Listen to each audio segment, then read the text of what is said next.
Anne, il fait très froid, on a beaucoup de thé à la menthe, on est très généreux, très sympathique. Et contrairement à la préfecture de région, on accueille très très bien les invités. Donc n'hésite pas à venir, on t'attend au Camp Montréal. Anne Hidalgo, bonjour. En fait, moi je suis pas du tout les histoires politiques et tout ça, je m'occupe de mes choses. Mais là, j'étais par la force des choses amenée à me poser la question, mais qui est Anne Hidalgo ? Et notamment depuis l'annonce de hier où j'ai commencé à vraiment me demander qu'est-ce qui se passait. L'annonce c'était hier, l'annonce ? Non, c'était avant-hier. L'annonce pour du camp, là, de l'ouverture d'un camp bientôt. Hidalgo sort de ton bain. Ça veut dire quoi ça ? Ça veut dire que les promesses, ça se tient. C'est-à-dire que quand elle a annoncé au lycée Jean Carré que tout le monde serait évacué et qu'on s'est retrouvé à 150 réfugiés encore sous le carreau avec un car vide qui partait où on a encore donné beaucoup de notre temps, ça fait 1 an qu'on est bénévole et stop, ça suffit quoi.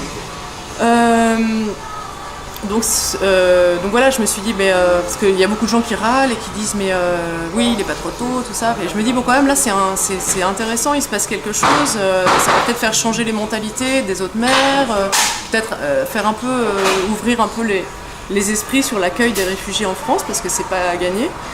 Et expliquer pourquoi ces gens ils sont obligés de bouger, tout ça. Enfin, faut que les gens aussi comprennent un peu ce qui se passe quoi. Et on n'a pas le choix, de toute façon.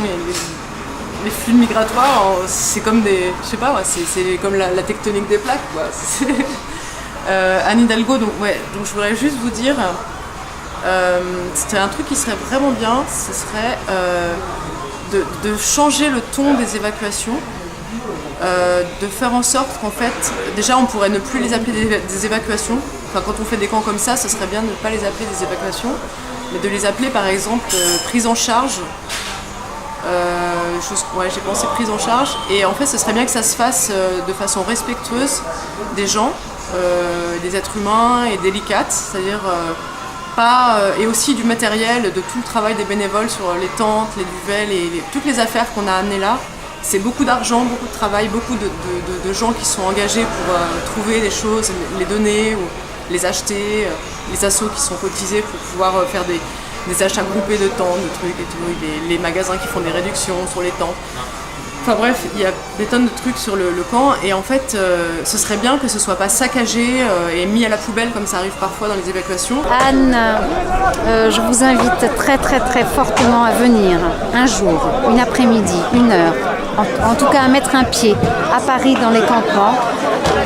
Parce que c'est sûr qu'il y en a en Grèce, c'est sûr qu'il y en a ailleurs où les politiques se déplacent, mais à Paris, on n'a pas eu pour le moment aucun élu. Il faut changer le ton dans la façon qu'on traite les gens, parce que pour eux c'est déjà super difficile de débarquer dans un endroit où ils connaissent personne. Ils reviennent souvent de pays, s'ils sont partis c'est que c'était pas non plus la joie là où ils étaient. Et en fait ils sont fragiles et donc l'image qu'on leur renvoie d'eux-mêmes, la façon dont on les traite, ça va changer tout pour eux, c'est-à-dire c'est hyper important. Si on les regarde de travers ou comme mal, ils vont être blessés et ils vont perdre confiance en eux et ça va pas être bien pour personne, ni pour nous ni pour eux.